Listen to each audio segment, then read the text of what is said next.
All right, so that knowledge check that we struggled with, I'm just going to go through it. I know you have the answers, but sometimes it's nice to have someone actually talk you through why the answers are correct.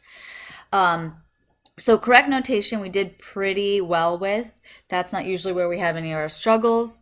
Like I've said many times, the most points that students miss on exam 2 are conditional probabilities, not recognizing them. Like the second one says not too happy, female. If I underlined both of these things, right, not too happy and female, there's no and or between them. But I do see this keyword of if. So if not too happy, which means N is behind the line. If you set this up in the wrong order, you're going to get the wrong value. And I usually dock at least half the points. More often than not, those students will just treat this as an and then I dock almost all of the points. In fact, I think I just dock all of the points. So be very careful with these conditional probabilities. You're going to be asked for a conditional probability on both the tree diagram and the contingency table question. They just are something I always ask about because that's what we're going to be seeing when we move into part 6 and 7 with our p-values. Question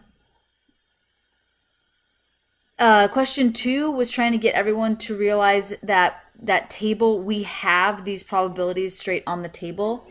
A lot of people were doing math to find probability of A and B, but that's what the table gives us. Again, I saw this from students.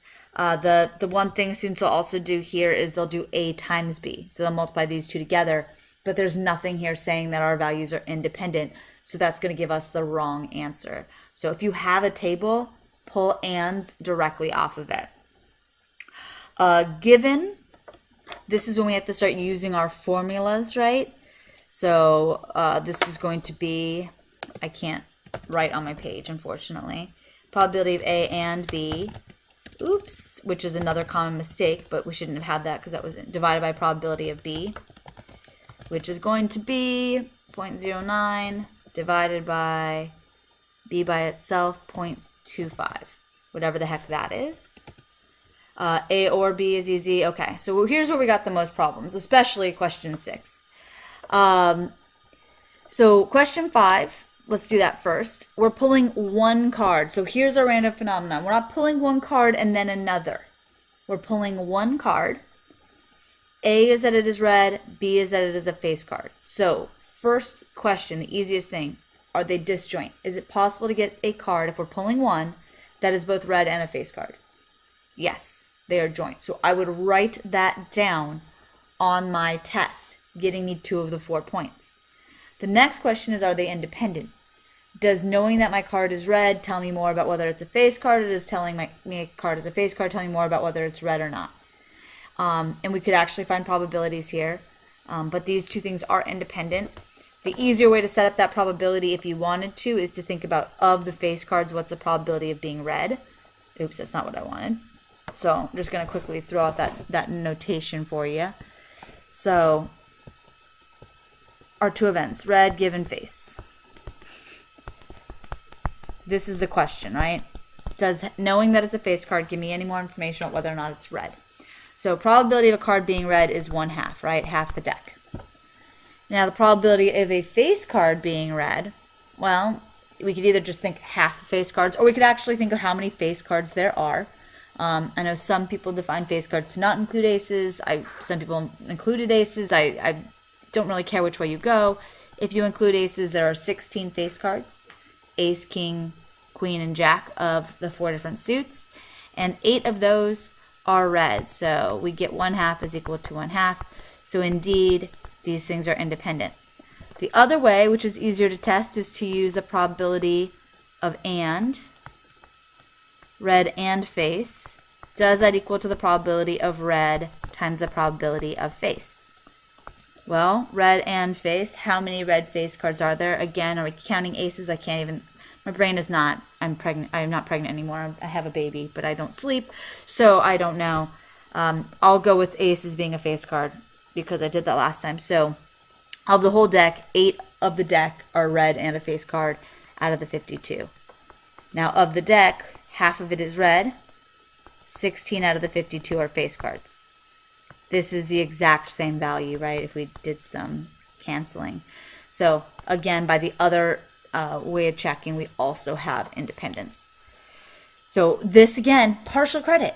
Write that down. Even if you somehow got this math wrong and gave me the wrong answer, I'd probably give you 1 of the 2 points. And now you've gotten 3 of 4 points to that problem, where if you don't show me this work and you just circle the wrong answer, I'm taking away all 4 points. So show me work on the test. Question 6 is the one where most people missed, which had the highest probability. I love this question because I think it's the easiest way to handle a lot of the actual questions to know if you got them right or wrong. So the easiest way to tackle this, let me erase this stuff. Nah. This is not the best way to erase things, but it's too late. I've started. It's happening. Let me draw a picture of our Venn diagram so we can visually see what the heck's going on. So let's just say we have joint events, that they happen to overlap. We have 3 different things that we're talking about here. We have or. Or is everything in either circle, right? There's my or. So that's the probability of A or B.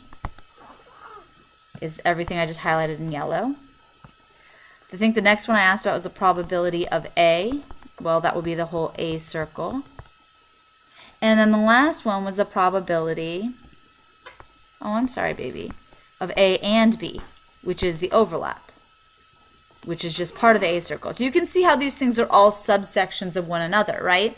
So just generally speaking, if you have a question, your or has to be bigger than either of the probabilities by themselves. The and has to be smaller than either of the probabilities by themselves. So if you know that probability of A is equal to 0.2, probability of B is equal to 0.4, going back to my independent disjoint question, and I ask you about or, if we're doing the independent disjoint question, remember here are our different answer choices. I'm almost done, sweetheart. If this is or, we know or has to be bigger than either of the 2 things by itself. So it's got to be bigger than 0.4 because it's going to be B plus a little bit more. So I can get rid of A and I can get rid of C, and my only possible answer choices are B and D. Same issue if I asked and, except for we've got to be less than the smaller one. So anyways, that's that knowledge check. I'll do the Kahoot next.